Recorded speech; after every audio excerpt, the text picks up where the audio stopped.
Hola a todos y bienvenidos al video del día de hoy. Actualmente Mongolia es una república semipresidencial ubicada en el este de Asia y es el país soberano menos poblado del mundo.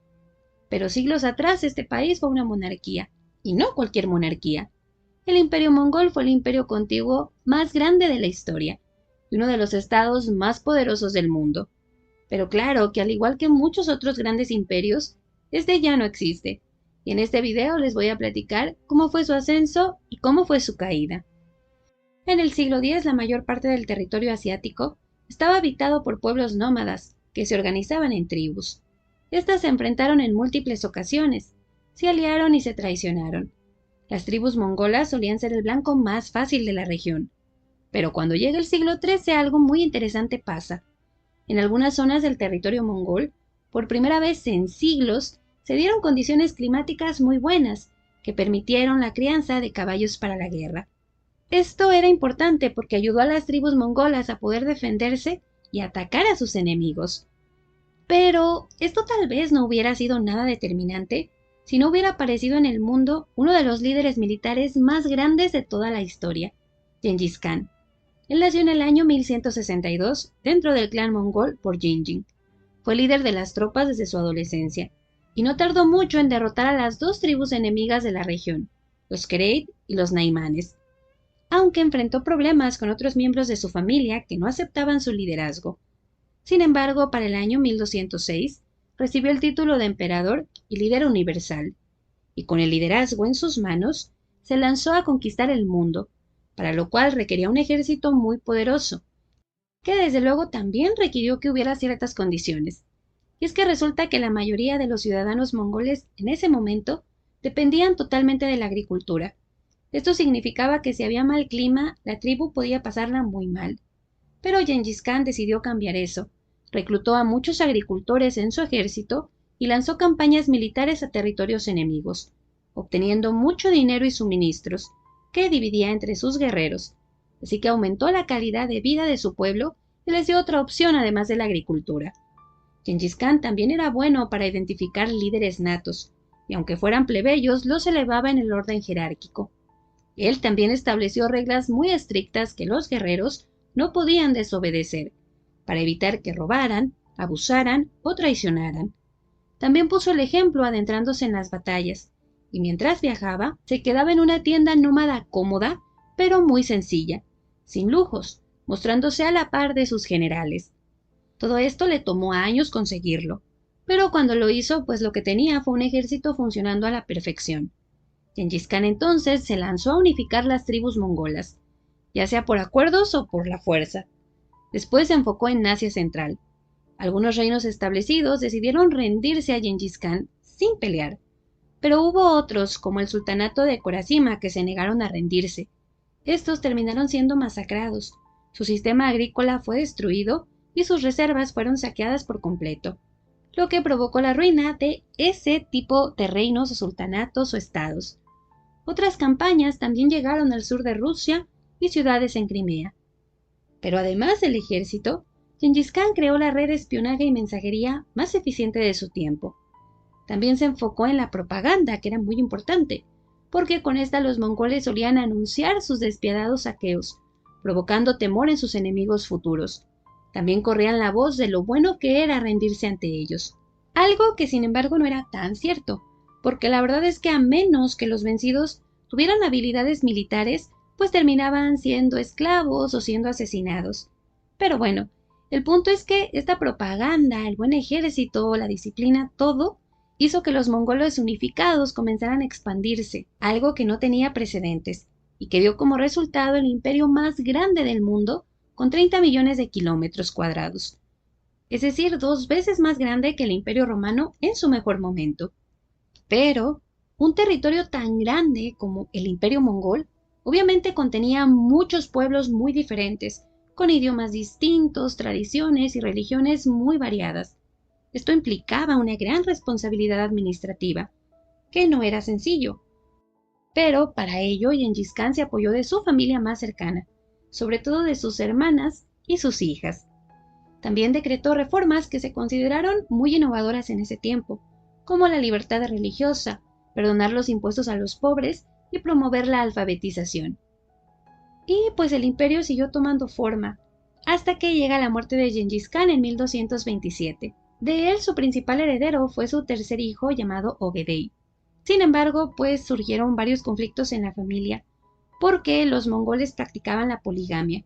Gengis Khan dejó muchos hijos y muchos nietos, y aunque él siempre estableció que sus descendientes más importantes eran los de su primera esposa Borte, pues igual muchas rivalidades estallaron entre sus hijos, incluso sus hermanos o sus primos, lo que comenzó a tambalear un poco el imperio, pero bueno, durante algunos años todavía estas diferencias se mantuvieron bajo control, y de hecho su hijo Ogedei resultó ser un muy buen guerrero y expandió todavía más el imperio mongol, sobre todo hacia el área de Persia.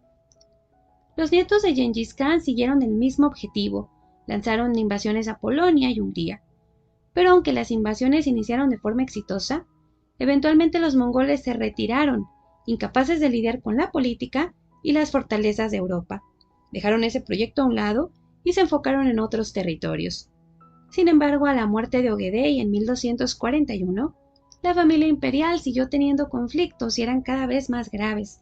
Incluso las viudas se metieron a intentar quedarse con la regencia. Pero bueno, dentro del caos subió al trono Monke. Él era nieto de Gengis Khan, y él también fue un líder muy responsable. Siguió las mismas políticas que Gengis Khan, invadiendo Oriente Próximo y el sur de China, hasta que murió por una epidemia en el año 1260. Y entonces los conflictos se agravaron de forma definitiva. Dos de los hermanos de Monke, Kublai Khan y Arik Boke, reclamaron el título del Gran Khan, y estalló una guerra civil entre ambos bandos. Al final, Kublai Khan fue la persona que se quedó con el título de Gran Khan. Pero la guerra había menguado mucho el ejército y había desestabilizado todo el imperio. Sin embargo, dentro de todo, pues Kublai Khan resultó ser un muy buen gobernante. A pesar de las divisiones familiares, él logró mantener el imperio a flote. Mejor aún, él a través de una serie de campañas consiguió que la única dinastía china que quedaba, llamada Song, se rindiera ante los mongoles, convirtiendo a los mongoles en el primer pueblo no chino en conquistar todo ese territorio, estableciendo su propia dinastía llamada Yuan en el año 1271. Kublai también se convirtió en emperador y estableció una nueva capital para el imperio mongol en lo que actualmente es Pekín. Para esta nueva expansión sin precedentes, él fundó casi 21.000 escuelas públicas, oficinas, puertos comerciales y canales marítimos. Esto le tomó casi 20 años, pero aunque aseguró el control de China, entre la población nativa creció el resentimiento por sentirse un pueblo conquistado, y nunca aceptaron a los mongoles del todo. Pero bueno, Kublai también se lanzó hacia Birmania y Rusia. Sin embargo, aunque ganó algo de territorio, estas campañas fueron muy costosas, y en Japón fue derrotado totalmente. En otros lados, como en Vietnam, solo consiguió que le pagaran tributos, es decir, que el pueblo vencido tenía que pagarle un impuesto anual a los mongoles para no ser atacados. Esto es bien importante, porque a partir de aquí esto se volvió algo muy habitual entre los pueblos.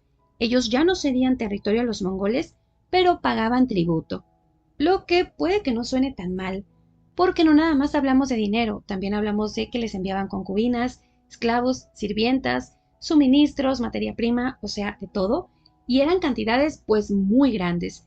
El problema es que la expansión territorial del imperio mongol se detuvo por completo, y el pago del tributo no siempre se realizaba en tiempo y forma, también había mucha corrupción, y en ocasiones pues había atrasos o había renegociaciones, así que no fue la mejor solución.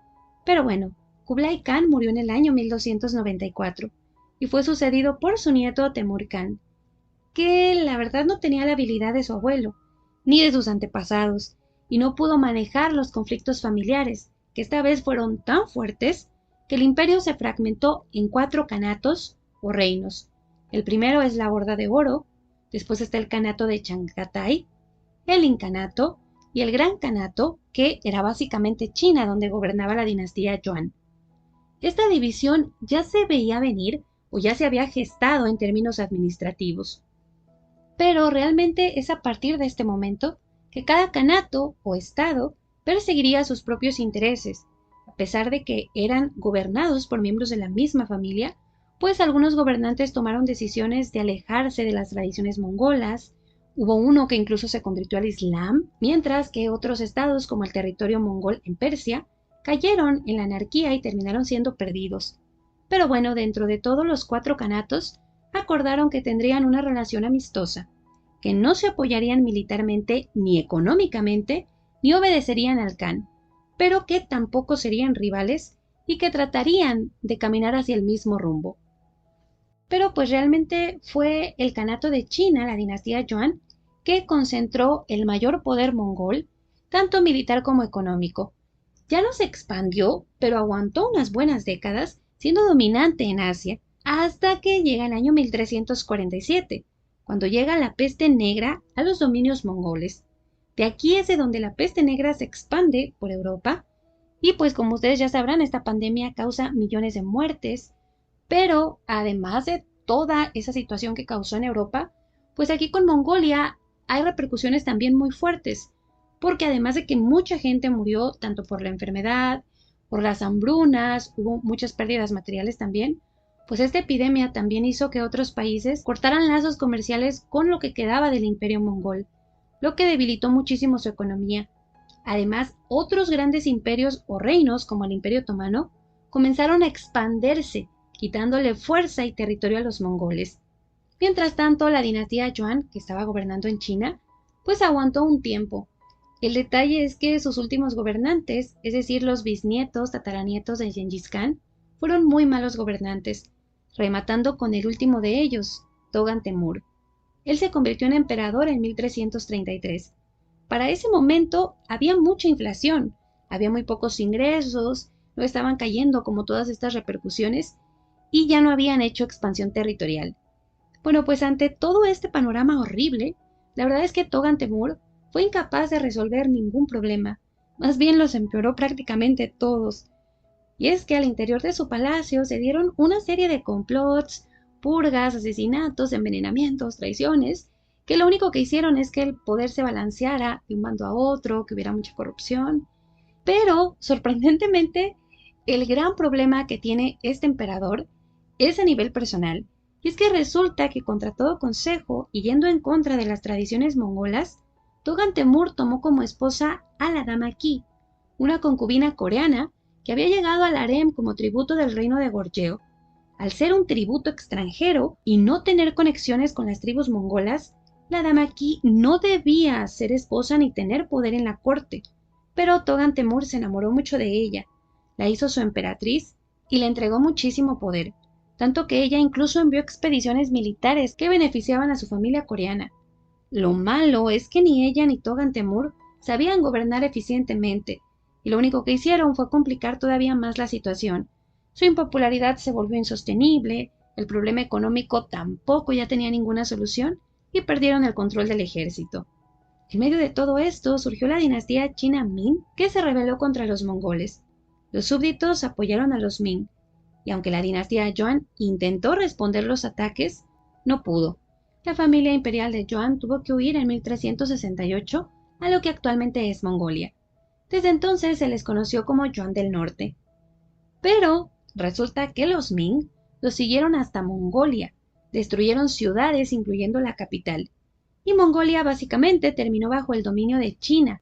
Pero hay que decir que la dinastía Ming toma una decisión muy interesante, y es que ellos prohíben la migración desde China hasta Mongolia, o sea que de alguna forma en el territorio de lo que actualmente es Mongolia se concentran ciudadanos mongoles que logran conservar sus tradiciones, su religión, sus creencias, su forma de vida.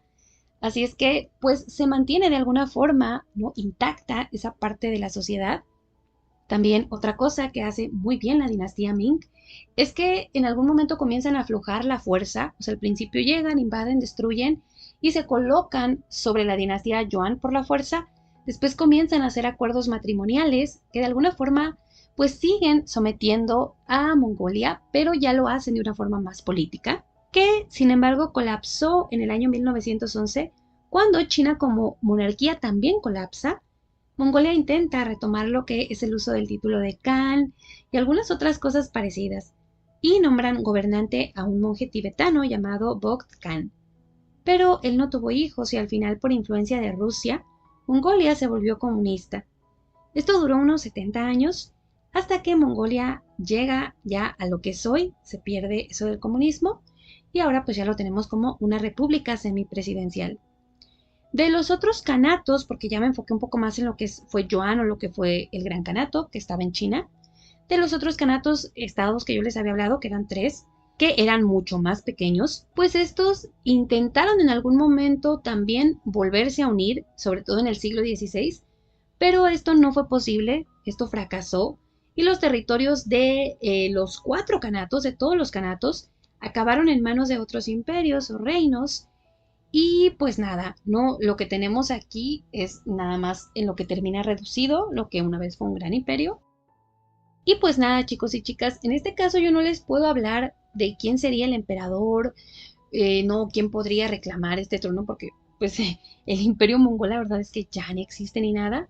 Y en el caso de Gengis Khan, él tiene demasiados descendientes, se estima que por lo menos 16 millones de personas en el mundo descienden de él, no solo porque tuvo un montón de hijos, sino porque sus hijos y nietos también tuvieron un montón de descendientes. Incluso se dice que Kublai Khan, ¿no? Que fue uno de sus grandes descendientes, tenía 20 esposas nuevas cada año y pedía 20 vírgenes para su harem cada año, algo así, entonces tuvo demasiados descendientes. Y además de que hay muchísima descendencia, no toda es rastreable, también está el hecho de que la elección de Khan, que pues ellos manejaban, era bastante peculiar. No llevaban el orden del hijo mayor al hijo menor ni nada de eso. El último que intentan colocar pues no deja descendientes, estuvo casado 2 veces. Y del imperio chino, que es el que de alguna forma tuvo el control de Mongolia, pues ya les hice un video, ¿no? De China. Pero pues no, aquí realmente no les presento ni siquiera lo que es el árbol ni nada porque es como demasiado complicado. Además, cada canato estuvo ya gobernado en algún momento por ramas muy diferentes. Pero pues nada, chicos y chicas, eso fue un poco de lo que fue el ascenso y la caída del Imperio Mongol. Yo espero que les haya gustado el video y muchísimas gracias.